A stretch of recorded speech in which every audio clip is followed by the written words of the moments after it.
नमस्कार मंडळी. तर आज सकाळच्या नाश्त्याला केले खमंग असे चटपटीत मटकीचे वडे.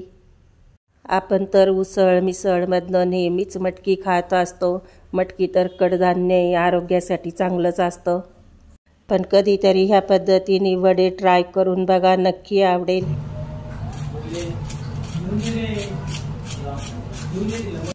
आवाज ऐकलाच असेल, वरनं इतके कुरकुरीत आणि आतनं इतके नरम वडे तयार झालेत.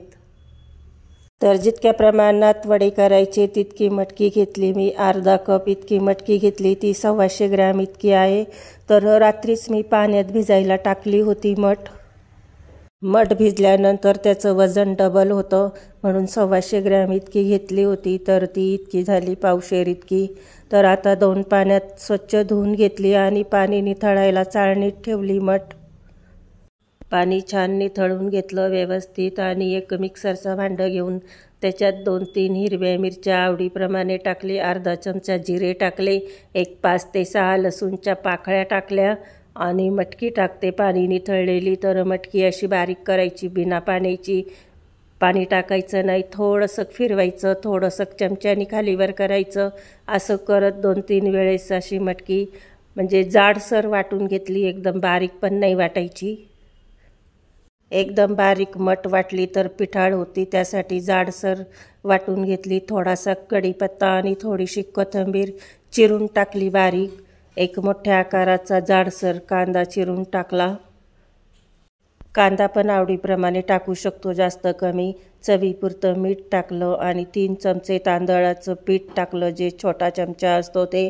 तांदळाचं पीठ नसेल तर डाळीचं पीठही टाकलं तर चालतं, पण डाळीच्या पिठाने काय होतं की वडे कुरकुरीत होत नाही, वरच्या बाजूनी नरमच राहतात. वरूनही नरम राहता आणि आतूनही नरम राहता.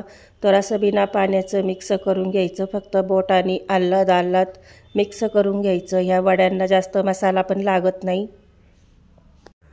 असं आल्हाद बोटानीच पीठ मिक्स करून घेतलं. ज्या आकाराचे गोळे करायचे, वडे करायचे, त्या आकाराचे गोळे करून असं थापून घेतलं. त्यासाठी बेंडिंग येण्यासाठीच पिठाचा वापर केला आहे आपण.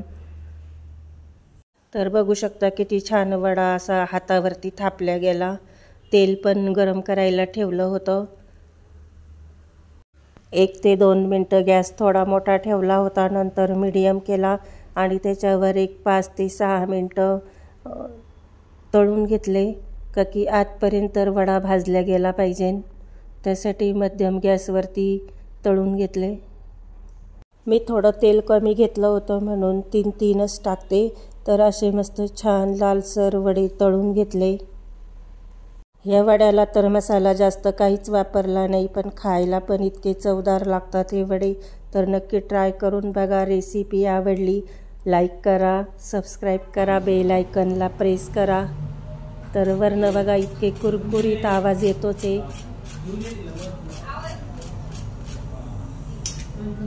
आणि तोडल्यानंतर आतनं इतके नरम आणि सॉफ्ट वडे आहेत.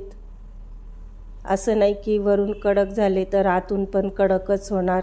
एकदम नरम वडे झाले आतमधून. नक्की ट्राय करा, आवडेल. त्याबरोबर एक 5-6 हिरव्या मिरच्या पण तळून घेतल्या. तर वड्यांचा कलर किती छान आला आणि किती छान वडे दिसतात.